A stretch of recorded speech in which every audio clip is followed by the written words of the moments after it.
कोई भी व्यक्ति हमारे एनडीए प्रत्याशी को जिताने के लिए अगर आते हैं तो उनका स्वागत है। उनकी तबीयत उनकी ठीक नहीं है और उनकी टीम जिसमें हम भी हैं, उनकी टीम पूरे जहाँ मोकामा और गोपालगंज में पूरी मुस्तैदी से लगी हुई है। अब वो क्या कहते हैं नहीं कहते हैं उनके उनके समझदारी पे है। अब अगर वो सबको ही बच्चे समझते हैं तो फिर ये हमें लगता है उनकी तरफ से इतना हल्का बयान नहीं आना चाहिए। पासवान टोलों में जा रहे थे, तो क्या ऐसा था क्या कि पासवान जो समुदाय है वहाँ का मोकामा में इंटैक्ट नहीं था एनडीए के लिए, इस वजह से चिराग को लाना पड़ा, ऐसा कुछ था क्या? नहीं, देखिए हर एक अपने जिम्मेवारी अगर निभाए। आप देख रहे हैं न्यूज़ फॉरनेशन। चिराग पासवान की री एंट्री जो है वो एनडीए में हुई है और कल वो मोकामा गए थे और आज गोपालगंज में चुनावी प्रचार कर रहे हैं बीजेपी के लिए। इस वक्त हमारे साथ बात करने के लिए उनके छोटे भाई प्रिंस राज हैं। किस तरीके से देखते हैं जिस तरीके से उनकी एंट्री हुई है अचानक? देखिए, ये हमारे एनडीए कैंडिडेट को जिताने के लिए कोई भी दल कोई भी व्यक्ति अगर आता है प्रचार में, उनका स्वागत है। स्वागत कर रहे हैं आप? कोई भी व्यक्ति हमारे एनडीए प्रत्याशी को जिताने के लिए अगर आते हैं तो उनका स्वागत है।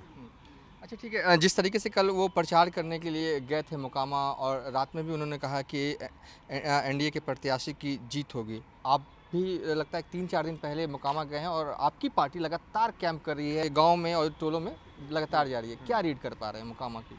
नहीं, बहुत अच्छा माहौल है, एनडीए के पक्ष में है। लोगों चाहते हैं कि भाई उन्हें जिताया जाए जो कि विकास की बात करते हैं और प्रदेश को आगे बढ़ाने की बात करते हैं और इस बार बदलाव होगा, ये इस बात की सुनिश्चित वहाँ की जनता ने किया। दोनों सीट आपकी?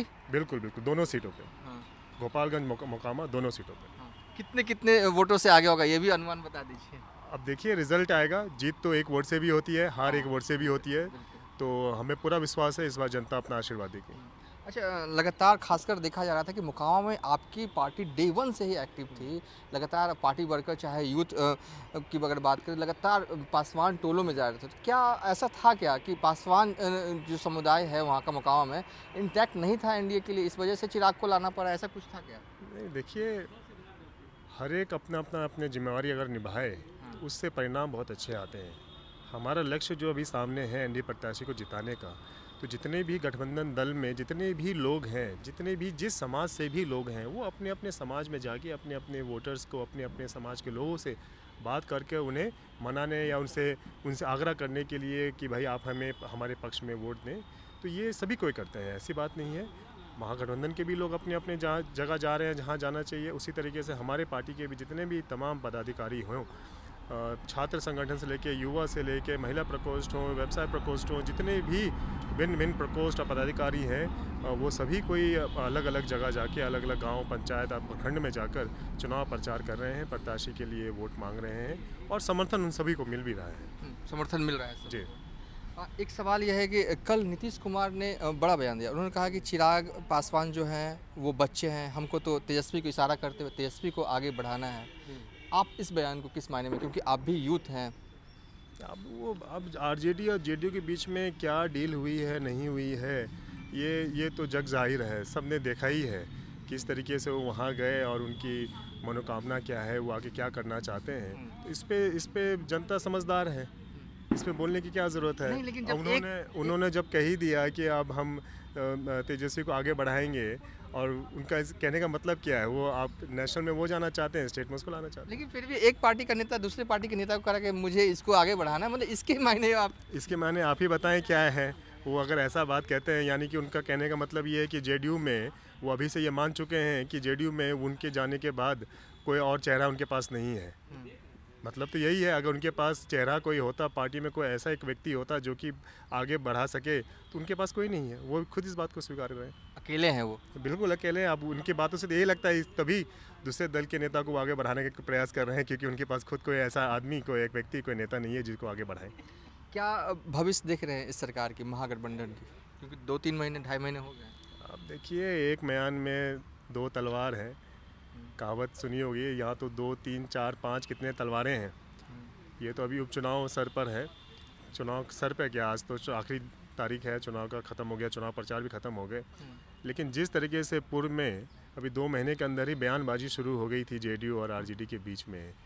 आरजेडी कहने लगी थी कि आप जाइए, आप देश संभालिए और कमान तेजस्वी को बिहार का दे जाइए। तो ये किसी डील हुआ था क्या, किस तरीके की बातें हुई थी, किस तरीके के बयानबाजी शुरू हो गई। तो अभी आप देखिए जिस तरीके से बिहार का माहौल अचानक से ही बदल गया, किडनैपिंग, लूट खसोट, मर्डर, ये दिन दहाड़े आप ही लोग अपने न्यूज़ चैनल पे दिखा के पूरे दिन दिखाते थे कि सरेआम अस्पताल हो कि बैंक हो कि किसी का सोनार का दुकान हो, लूट हो रहा है, गाड़ी को लूटा जा रहा है, आदमी का मर्डर हो रहा है, हमारे ज़िला में हो या दूसरे ज़िला में हो, सब जगह किस तरीके का माहौल आ गया है। इससे जनता समझ रही है और जनता बदलाव चाहती है। जनता को देखा जाए तो एक तरह से जनता के साथ ये धोखाधड़ी है। जनता ने अपना मत दिया था, जनता ने सरकार बनाने की जिम्मेवारी जिन्हें दी थी, आप रातों रात कहीं और चले जाते हैं तो ये जनता के साथ धोखा ही है।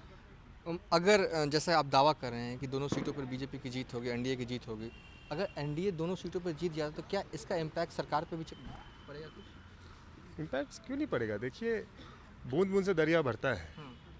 हम दोनों सीटों पे अगर जीतते हैं तो इससे बहुत एक अच्छा मैसेज आएगा कि भाई जनता बदलाव चाहती है, जनता अब ये धोखाधड़ी में नहीं पड़ेगी। जनता जिसको पहले चुना था 2020 में, जनता चाहती नहीं थी कि जो आपने डिसीज़न लिया, ये आपने अपना एक व्यक्तिगत निर्णय लेके आपने ये काम कर लिया, लेकिन उनका क्या, वो 12 करोड़ जनता का क्या, जिन्होंने आप पे और भाजपा के एनडीए के ऊपर भरोसा जता के वोट दिया था, उनको सरकार चलाने के लिए दिया था, उनके भरोसे का क्या हुआ।